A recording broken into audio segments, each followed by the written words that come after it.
Halo, salam S4K. Proper hari ini berbicara tentang satu jalan. Kekristenan bicara tentang kepastian memperoleh surga. Kita tidak perlu menjelaskan panjang lebar tentang ini.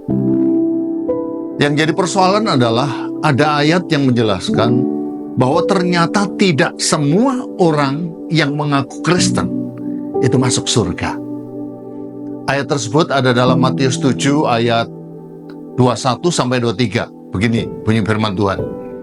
Bukan setiap orang yang berseru kepadaku, Tuhan, Tuhan, akan masuk ke dalam kerajaan surga, melainkan dia yang melakukan kehendak Bapa-Ku yang di surga. Pada hari terakhir, banyak orang akan berseru kepadaku, Tuhan, Tuhan, bukankah kami bernubuat demi namamu, dan mengusir setan demi namamu, dan mengadakan banyak mujizat demi namamu juga? Pada waktu itulah, aku akan berterus terang kepada mereka dan berkata, aku tidak pernah mengenal kamu. Enyahlah daripadaku, kamu sekalian pembuat kejahatan. Wow. Ayat ini sungguh membuat sebagian besar orang terperangah. Bagaimana mungkin seorang pendeta tidak dikenal Tuhan dan Tuhan bilang kamu pembuat kejahatan? Bagaimana mungkin seorang penatua tidak dikenal Tuhan dan Tuhan bilang kamu pembuat kejahatan? Bagaimana mungkin seorang evangelis tidak dikenal Tuhan dan Tuhan bilang kamu pembuat kejahatan? Bagaimana mungkin seorang yang suka menyembah tidak dikenal Tuhan dan Tuhan bilang kamu pembuat kejahatan?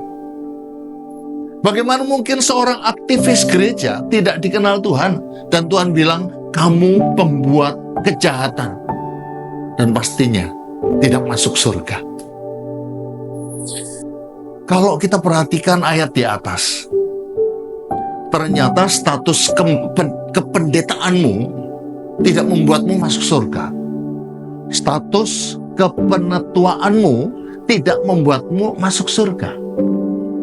Status keevangelisanmu tidak membuatmu masuk surga. Kegiatan penyembahanmu tidak membuatmu masuk surga. Keaktifanmu di gereja tidak membuatmu masuk surga. Yang membuat kita bisa mendapatkan janji Tuhan masuk surga adalah melakukan kehendak Bapa-Ku di surga. Tuhan Yesus hanya mengenal orang-orang yang melakukan kehendak-Nya.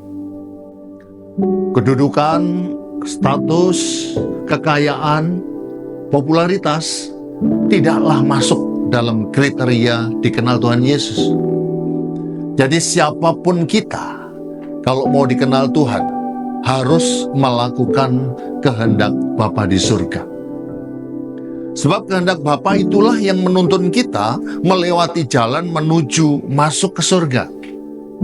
Jadi janji kepastian memperoleh surga adalah bagian yang menjadi tanggung jawab Tuhan.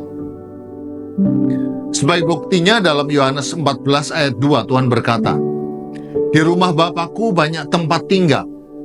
Jika tidak demikian, tentu aku mengatakannya kepadamu, sebab aku pergi ke situ untuk menyediakan tempat bagimu. Tuhan Yesus melakukan bagiannya, yaitu menyediakan tempat di surga bagi kita. Dan bagian kita adalah berjalan menuju di mana surga berada. Melakukan kehendak-Nya adalah satu-satunya jalan yang Tuhan sediakan dalam proses perjalanan untuk masuk ke dalam surga. Ternyata setan juga menyiapkan banyak jalan untuk mengelabui anak-anak Tuhan, agar anak-anak Tuhan memilih jalan yang setan tawarkan. Jalan yang ditawarkan setan seolah-olah membawa kebahagiaan, tetapi sebenarnya merupakan jalan yang menuju lorong gelap yang ujungnya maut. Perjalanan kekristenan dikisahkan dalam perjalanan bangsa Israel keluar dari Mesir menuju tempat yang sudah Tuhan siapkan, yaitu tanah Kanaan, yang disebut sebagai tanah perjanjian. Dalam perjalanannya, untuk bisa sampai masuk Kanaan, mereka harus mengikuti arahan Tuhan. Dan mereka harus membuka hati untuk dikoreksi Tuhan, sebagai wujud dari melakukan kehendak-Nya. Proses perjalanan bangsa Israel menunjukkan bahwa ada sebagian besar yang tidak bisa masuk ke tanah Kanaan karena mengambil jalannya sendiri, mengabaikan arahan dan koreksi Tuhan. Bahkan dalam perjalanannya, sebagian dari mereka terjebak mengikuti jalan alternatif yang ditawarkan setan, sehingga mereka tersesat menuju lorong yang gelap.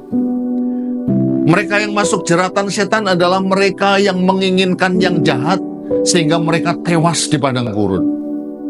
Mereka yang masuk jeratan setan adalah mereka yang menjadi penyembah berhala.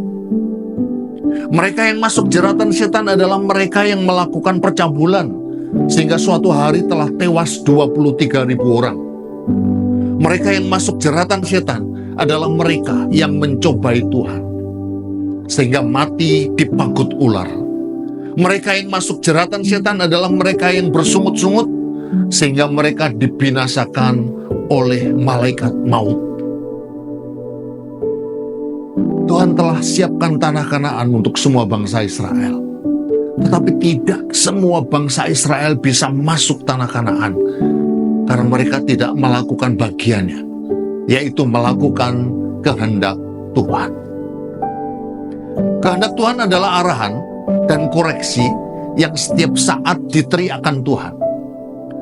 Proses perjalanan kita sama seperti proses perjalanan bangsa Israel. Untuk melakukan bagian kita, yaitu berjalan menuju surga yang disiapkan Tuhan, Tuhan Yesus hanya memberi satu jalan, yaitu jalan salib. Yohanes 14 ayat 6 berbunyi demikian. Kata Yesus kepadanya, "Akulah jalan dan kebenaran dan hidup. Tidak ada seorang pun yang datang kepada Bapa kalau tidak melalui aku." Tuhan tidak memberi jalan alternatif, hanya satu jalan. Dan untuk bisa masuk melalui Yesus, satu-satunya jalan adalah harus mengikut Yesus. Matius 16 ayat 24 berkata demikian. Lalu Yesus berkata kepada murid-muridnya, "Setiap orang yang mau mengikut aku, ia harus menyangkal dirinya, memikul salibnya, dan mengikut aku." Untuk melalui jalan yang dimaui Tuhan memang tidak mudah, bahkan penuh penderitaan. Untuk mampu memikul salib diperlukan penyangkalan diri. Tidak mudah duduk diam mendengar orang mengajari kita, sementara kita tahu bahwa kemampuan kita lebih dari dia. Tidak mudah melepaskan pengampunan, sementara mereka telah melakukan kejahatan yang berat terhadap diri kita. Tidak mudah merelakan sebagian harta kita hilang, setelah kita tahu kehilangan itu akibat ditipu teman sendiri. Kekristenan itu paradok. Gaya hidup dunia bertolak belakang dengan gaya hidup kekristenan. Jadi penderitaan adalah bagian dari kehidupan anak-anak Tuhan. Filipi 1 ayat 29 berkata, "Sebab kepada kamu dikaruniakan bukan saja untuk percaya kepada Kristus, melainkan juga untuk menderita untuk Dia." Dunia melihat kekristenan adalah suatu kebodohan, dan itulah salib yang harus kita pikul. Sementara setan memberi banyak jalan alternatif untuk menaruh jebakan, sehingga banyak anak-anak Tuhan yang terperangkap. Tawaran setan selalu menggiurkan, memberikan kebahagiaan sesaat. Jalannya sangat mudah, seolah-olah memberikan jalan pintas untuk mendapatkan keindahan menuju surga. Tapi ujungnya lorong gelap yang menuju maut. Jebakan setan sesungguhnya tidak berubah. Senjatanya sudah pernah dilakukan untuk menjebak Yesus, tapi gagal. Dan senjata itu kembali digunakan untuk menjebak anak-anak Tuhan. Senjata itu ada dalam 1 Yohanes 2 ayat 16-17. Sebab semua yang ada di dalam dunia, yaitu keinginan daging dan keinginan mata serta keangkuhan hidup, bukanlah berasal dari Bapa, melainkan dari dunia. Dan dunia ini sedang lenyap dengan keinginannya. Tetapi orang yang melakukan kehendak Allah tetap hidup selama-lamanya. Bertahun-tahun kita hidup di bawah kekuasaan dunia, di mana keinginan daging dan keinginan mata serta keangkuhan hidup menguasai gaya hidup kita. Dunia benar-benar memperbudak gaya hidup manusia. Sebagaimana bangsa Israel diperbudak bangsa Mesir selama 400 tahun lamanya. Meninggalkan Mesir dengan makanan berlimpah dan memilih berjalan menyusuri padang pasir adalah sebuah penderitaan. Dan penderitaan itu harus dialami untuk menghancurkan mental budak dan menumbuhkan mental anak raja. Bagi sebagian besar bangsa Israel yang bermental budak, mereka mengeluhkan penderitaan yang mereka alami. Mereka memandang ke belakang, betapa nyamannya hidup di Mesir walaupun menjadi budak. Dan akhirnya mereka tidak dapat masuk dalam tanah Kanaan karena mati di tengah padang belantara. Tapi sebagian lain yang mempunyai mental anak raja menghadapi penderitaan ini dengan gagah berani, bahkan menikmati penderitaan yang dialami, karena mereka memandang janji Tuhan di mana tanah Kanaan menjadi milik mereka. Dan dalam prosesnya, mereka yakin bahwa Tuhan sekali-kali tidak pernah membiarkan mereka, dan sekali-kali tidak pernah meninggalkan mereka.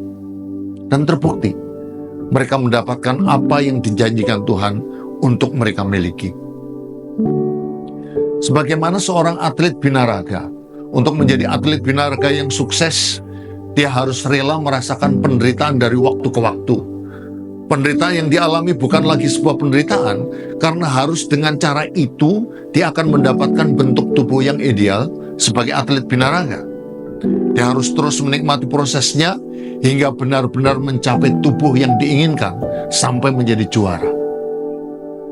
Jadi, untuk bisa masuk surga, Tuhan hanya memberi satu jalan, yaitu melakukan kehendak Bapa di surga, yang digambarkan dalam proses jalan salib. Firman Tuhan adalah arahan dan koreksi, agar proses perjalanan tetap pada satu jalan, yaitu jalan salib. Tanpa firman, sama saja kita berjalan tanpa menggunakan GPS. Dan akibatnya kita pasti tergoda menerima tawaran setan untuk melalui jalan alternatif yang dia buat. Setelah sekian lama kita dikuasai keinginan dunia, maka kecenderungan kita selalu tergoda menerima tawaran setan. Jadi tetaplah gunakan GPS kita. Dengan jalan merenungkan firman Tuhan siang dan malam. Merenungkan firman Tuhan tidak perlu bergantung pada manusia. Kita punya akses langsung, di mana Roh Kudus bekerja memberi pemahaman melalui akal budi kita. Yohanes 14 ayat 26 mengatakan, tetapi penghibur yaitu Roh Kudus yang akan diutus oleh Bapa dalam namaku. Dialah yang akan mengajarkan segala sesuatu kepadamu dan akan mengingatkan kamu akan semua yang telah kukatakan kepadamu. Kita dimampukan Tuhan untuk menerima arahan yang Tuhan inginkan. Firman Tuhan pesannya bersifat pribadi. Tuhan bicara melalui setiap kata yang kita renungkan.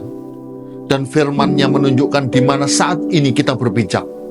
Sekaligus mengoreksi jika tempat kita berpijak ada dalam jalan perangkap setan. Respon kita terhadap panggilan suara Tuhan mengubah hidup kita menjadi hidup penuh syukur. Tuhan Yesus memberkati kita semua. S4K, yes.